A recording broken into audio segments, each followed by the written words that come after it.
તો કસ્તુરી હરિની ડ્યુટીમાં થાય. હરિના ડ્યુટીનો મેલ એનું નામ કસ્તુરી. હરિના ડ્યુટીમાં થયેલો મેલ એનું નામ કસ્તુરી. એ કસ્તુરી જયારે પેટા થાય એવી સુગંધ આવે, એવી ફોરમ આવે, એવી મહેક આવે કે હરિન ગાંડો થઈ જાય. ક્યાંથી આવે છે આ સુગંધ?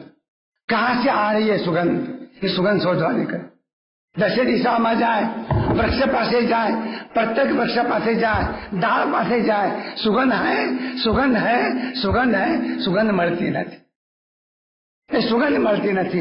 અને હરિન સુગંધની શોધમાં જતા જતા અથડાઈને મરણ પામે છે. સુગંધ એને મળતી નથી. એ હરિને કોણ કહેવા જાય કે મારા દોસ્ત આ સુગંધ તારી ડ્યુટીમાં છે. એ હરિને કહેવા જાઓ કે ન જાઓ એની વાત તો જુદી છે. પણ સંતો તમને કહેવા આવ્યા છે કે સુખની સુગંધ તારા અંતરમાં છે, તું બહાર શોધવા ક્યાં નીકળ્યો? સંતો તમને કહેવા આવ્યા છે, પણ તમે સંતોને માનતા નથી. सुख तो भीतर है.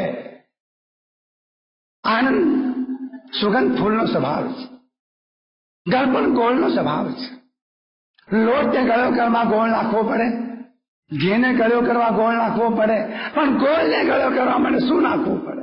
અરે ગોળ સ્વયં ગળ્યો છે. બ્રહ્મ સ્વયં આનંદમય. આવી પ્રતીતિ હોવા છતાં આધ્યાત્મ શાસ્ત્રો વાંચવા એનો અર્થ જીવનમાં નિર્ણય કરો કે બ્રહ્મ સ્વયં સુખરૂપ છે, સ્વયં આનંદમય છે, સ્વયં આનંદ રૂપ છે. મારું સુખ બહારમાં નથી. અને જેવું નક્કી થશે કે મારું સુખ બહારમાં નથી એટલે બહારની દોડ બંધ થઈ જશે.